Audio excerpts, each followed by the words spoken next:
శివపురాణం.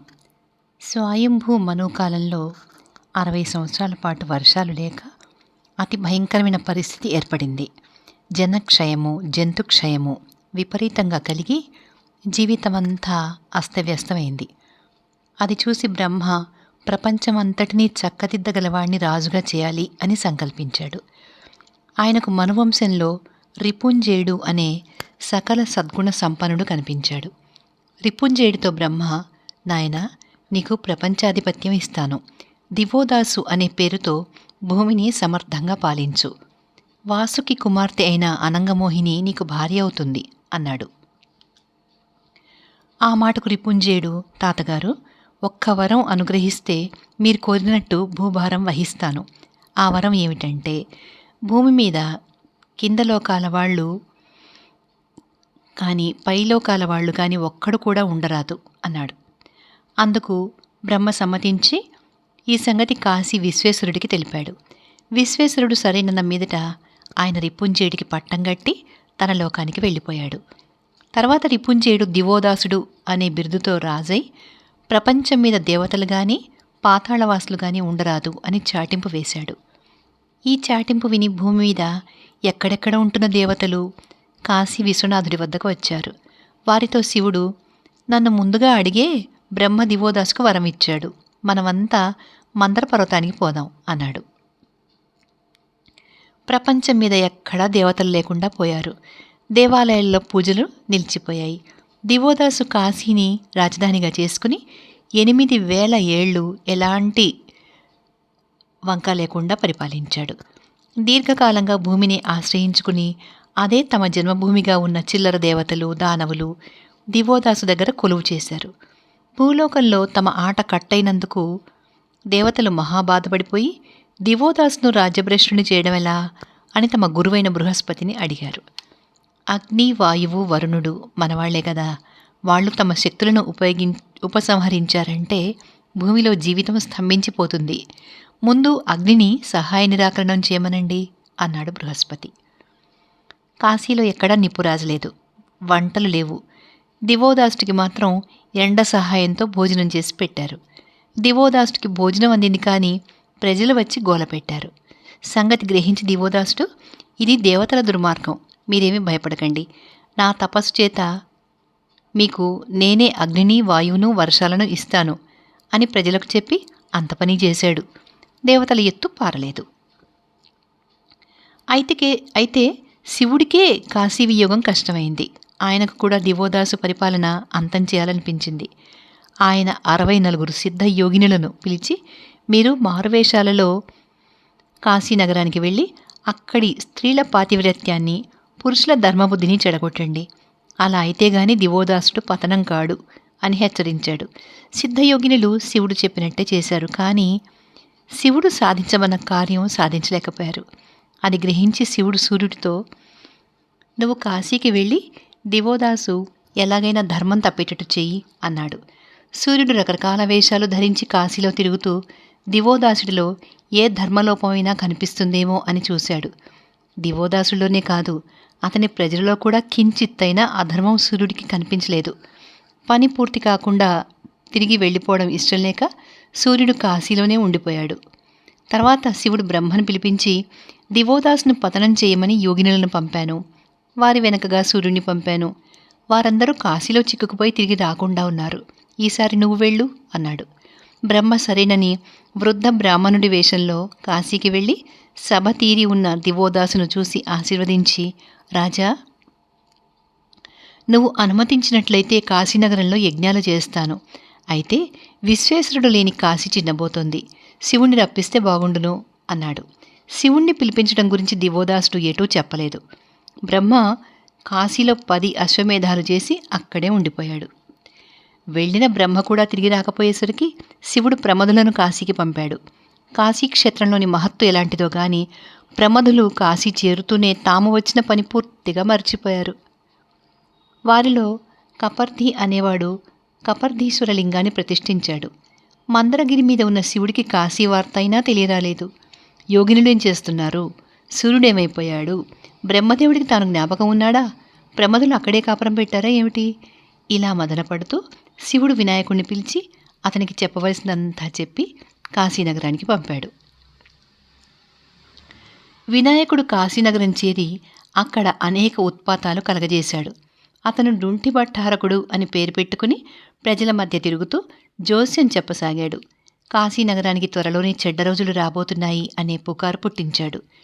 తర్వాత అతను దివోదాసు భవనంలో ప్రవేశించి రాజు అడిగిన ప్రశ్నలన్నింటికీ సరైన సమాధానాలు చెప్పి రాజపురోహితులలో ఒకడిగా చేరిపోయాడు.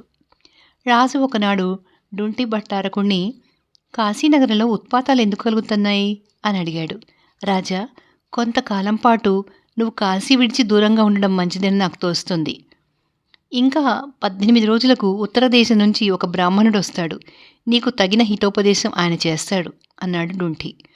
తర్వాత శివుడు విష్ణుమూర్తిని కాశీకి పంపించాడు. విష్ణువు బుద్ధుడి రూపంలో వచ్చి కాశీ పౌరులకు నాస్తిక మతము, బౌద్ధ, జైన ధర్మాలు బోధించి వారిలో ధర్మచింత పోగొట్టాడు. తర్వాత ఆయన బ్రాహ్మణ వేషం ధరించి దివోదాసుడి వద్దకు వెళ్ళి ఆశీర్వదించాడు. దివోదాసుడు ఆయనతో, అయ్యా, దేవతలు నన్ను చాలా రకాల బాధలు పెడుతున్నారు. నేను కూడా చాలా కాలం రాజ్యం చేసి ముసలివాణ్ణైపోయాను. నాకు మోక్షం ఎలా వస్తుంది అని అడిగాడు. రాజా, కాశీనగరంలో లింగ ప్రతిష్ఠ చెయ్యి, నువ్వు బొందితో కైలాసానికి పోతావు అన్నాడు విష్ణువు. ఆ ప్రకారమే దివోదాసుడు తన కుమారుడైన సమరంజయుడికి పట్టం కట్టి గొప్ప గుడి కట్టించి అందులో లింగ ప్రతిష్ఠ చేసి తన కోసం వచ్చిన విమానం ఎక్కి బొందితో కైలాసానికి వెళ్ళిపోయాడు. కాశీ విడిచి వెళ్ళిన దేవతలందరూ తిరిగి వచ్చారు. శివుడు నందివాహనం మీద తన గణాలన్నిటినీ వెంటపెట్టుకుని కాశీనగరానికి మళ్లీ చేరుకుని ఎంతో తృప్తిపడ్డాడు. విశ్వనాథుడు, విశాలాక్షి కాపరం ఉంటున్న కాశీనగరంలో కొంతకాలం నివసించుదాం అన్న కోరిక కలవాడై వేదవ్యాసుడు తన శిష్యగణంతో సహా కాశీకి చేరాడు. ఆయన శిష్యులలో వైశంపాయనుడు, జైమిని, పైలుడు, సుమంతుడు మొదలైన మహామహులు ఎందరో ఉన్నారు. వాళ్ళు ఉదయాన కాలకృత్యాలు తీర్చుకుని గంగాస్నానం చేసి సంధ్యవార్చి గాయత్రి జపం చేసి అగ్నికార్యం అయ్యాక శివార్చన చేసి ముక్తి మండపంలో మధ్యాహ్నం దాకా శివపురాణం పఠించి ఊళ్ళో భిక్షాటన చేయడానికి తలా ఒక దారిన బయలుదేరారు. ఆ సమయంలో విశ్వేశ్వరుడు విశాలాక్షితో, వ్యాసుడి మనసు ఎలాంటిదో చూద్దాం, అతనికి అతని శిష్యులకు ఎక్కడా భిక్ష పుట్టకుండా చెయ్యి అన్నాడు. విశాలాక్షి సరేనని కాశీనగరంలో ఏ ఇల్లాలికి భిక్ష పెట్టే ఇచ్చ లేకుండా చేసింది. దాని ఫలితంగా వ్యాసుడు భిక్షాందేహి అని అరుస్తూ ఇల్లిల్లు తిరుగుతుంటే ఇల్లాళ్ళు వంట కాలేదు అని, మళ్ళీ రమ్మని, ఇవాళ మా ఇంట అబ్దికం అని అన్నారు. కొందరు గృహస్థులు మూసిన తలుపులు తెరవను కూడా లేదు. వ్యాసుడికి జరిగినట్టే ఆయన శిష్యులకు జరిగింది. పొద్దువాలేదాకా ఊరంతా చెడతిరిగి కాలుతున్న కడుపులతో అందరూ మఠానికి చేరుకున్నారు. నాకెక్కడ ఒక్క మెతుకు కూడా పుట్టలేదు, మీకైనా భిక్ష దొరికిందా అని వ్యాసుడు తన శిష్యులను అడిగాడు. వాళ్ళు దొరకలేదన్నారు. పొద్దునే లేచి ఏ పాపాత్ముడి మొహం చూశామో అన్నాడు వ్యాసుడు. 7 రోజులు వరుసగా ఇలాగే జరిగింది. ఒకప్పుడు దివోదాసు వైభవంగా ఏలి ప్రస్తుతం విశ్వనాథుడు ఉంటున్న కాశీనగరంలో ప్రతి ఇల్లాలు ఒక అన్నపూర్ణే అని లోకం చెప్పుకుంటుండగా తమకు ఈ ఉపవాసాలు ఎలా సంప్రాప్తమైనాయా అని వ్యాసుడు ఆలోచిస్తున్నాడు. ఆయనకు అర్థం కాలేదు. వైశంపాయనుడు, సుమంతుడు, పైలుడు, జైమిని, దేవలుడు, దాల్భ్యుడు వడలిపోయి శోష వచ్చినట్టున్నారు. 8వ రోజు వచ్చింది. మళ్లీ నిత్యకృత్యాలు తీర్చుకుని కాశీలోని దేవుళ్ళకందరికీ దండాలు పెట్టుకుని వ్యాసుడు, ఆయన శిష్యులు తలా ఒక దారిన భిక్షాటనకు బయలుదేరారు. వ్యాసుడికి ఒక్క ఇంటా భిక్ష దొరకలేదు. ఆయనకు పట్టరాని ఆగ్రహావేశం వచ్చింది. నుదుటి మీద చెమట పట్టింది. కణతలు అదురుతున్నాయి. ఆయన నడివీధిలో తన భిక్షాపాత్రను రాళ్లకేసి కొట్టి పగలగొట్టి కాశీలో 3 తరాల వాళ్లకు విద్య, ధనము, భక్తి లేకుండా పోవాలని శాపం పెట్టడానికి కమండలంలో నుంచి శాపజలం అందుకోబోయాడు. కాని అదేం చిత్రమో, చెయ్యి వణికిపోతూ ముందుకు రాలేకపోయింది. అంతలో ఆ వీధిలో ఉన్న ఒక ఇంటి తలుపు తెరుచుకుని 50 ఏళ్ల స్త్రీ, సర్వాభరణ భూషితురాలు బయటకు వచ్చి, ఓ బ్రాహ్మడా, శాపం వద్దు, ఇలారా అని పిలిచింది. వ్యాసుడు పరమానంద భరితుడై ఆ స్త్రీ ఎవరో ఏ కులమో కూడా తెలుసుకోకుండానే ఆమెకు నమస్కారం చేశాడు. ఆయన దగ్గరికి రాగానే ఆమె, భిక్ష దొరకనంత మాత్రాన కాశీనగరాన్ని శపిస్తావా? నీ మనశుద్ధి తెలుసుకోవడానికి విశ్వనాథుడు అలా చేశాడు, కానీ కాశీనగరంలో తిండికి లోటేమిటి? మధ్యాహ్నం అతిథి వేళప్పుడు అన్నపూర్ణ అభ్యాగతులకు బంగారు గరిటెతో అమృత పాయసం ఇస్తుంది అని నువ్వు వినలేదా? 7 రోజులు అన్నం లేదని దుఃఖించి నీ ధీరత్వం కోల్పోయి శివుడి రెండో భార్య లాంటి కాశీని నాశనం చేయడానికి చూశావు. ఆకలి ఎంత పాపమైనా చేయిస్తుందన్న మాట నువ్వే నిరూపించావే. భిక్ష పెడతానురా అంది. ఆ మాట విని వ్యాసుడు, తల్లి, ఇన్నాళ్లకు ఇంత తీయని మాట చెవులబడింది. భిక్షకు నన్నొక్కడిని రమ్మన్నావా, లేక ఆకలి మీద ఉన్న నా శిష్యులను కూడా వెంట తెమ్మన్నావా? అందరివి ప్రాణాలే కదా. మా అందరికీ నువ్వు తోచిన భిక్ష పెడితే అందరము పంచుకుని తింటాం అన్నాడు. ఆ మాటకు ఆమె చిరునవ్వు నవ్వి, నాయనా, మధ్యాహ్న పూజలు గంగ వద్ద ముగించుకుని మీరందరూ రండి, అందరికీ కడుపు నిండా తృప్తిగా భోజనం పెడతాను అంది. వ్యాసుడు తన 300 మంది శిష్యులతో గంగకు వెళ్ళి మాధ్యాహ్నికాలు ముగించుకుని ఆ ఇంటికి తిరిగి వచ్చాడు. వారిని ఆ వృద్ధురాలు లోపలికి తీసుకుపోయి భోజనశాలలో పీటల మీద కూర్చోబెట్టింది. అందరి ముందు పెద్ద పెద్ద అరిటాకులు వేశారు. వృద్ధురాలు అందరికీ అక్షింతలు ధూపము ఇచ్చి పంక్తుల మధ్య నిలబడి, నాయన్లారా, అందరూ ఔపోసనలు పట్టి తాపీగా భోజనాలు కానివ్వండి, కాశీ విశ్వనాథుడికి ప్రీతి చేయండి అంది. వ్యాసుడు ఆయన శిష్యులు ఒకరి మొహాలొకరు చూసుకున్నారు. విస్తళ్లలో ఏ పదార్థమూ లేదు, వంట పాత్రలు లేవు, కనీసం వంట వాసన అయినా కొట్టడం లేదు. ఈ ముసలావిడ ఉత్తుత్త భోజనం పెడుతోంది, ఇవాళ కూడా మనకు పస్తే అని వాళ్ళు అనుకున్నారు. వాళ్ళు ఇలా అనుకుంటూ ఉండగా స్త్రీలు వచ్చి అందరికీ ఔపోసనలు ఇచ్చారు. నాయన్లారా, పొద్దు చాలా అయింది, ఇక భోజనాలకు ఉపక్రమించండి అంది వృద్ధురాలు వారితో. వాళ్ళు ఔపోసనలు పట్టిన మరుక్షణం అందరి విస్తళ్లలోనూ పంచభక్ష పరిమాణాలు వెలిశాయి. ఎవరెవరికి ఏ ఏ పదార్థాలు ఇష్టమో వారి వారి విస్తళ్లలో అవన్నీ ప్రత్యక్షమైనాయి. ఈ ముసలావిడ సాక్షాత్తు అన్నపూర్ణాదేవి అయి ఉండాలి అనుకుని అందరూ ఆత్రంగా భోజనాలు చేశారు. భోజనాలు అయిపోగానే వృద్ధురాలు వ్యాసుడు మొదలైన వారందరికీ విశ్రమించడానికి చోటు చూపించింది. కొంతసేపటికి విశ్వనాథుడు పార్వతీ సమేతుడై వ్యాసుడు తన శిష్యులతో సహా విశ్రమించి ఉన్న చోటికి వచ్చాడు. పార్వతి ముఖం ప్రశాంతంగా ఉంది, కానీ శివుడి ముఖాన కోపం తాండవిస్తోంది. శివపార్వతులు రాగానే అందరూ ప్రణామాలు చేసి చేతులు మోడ్చి నిలబడ్డారు.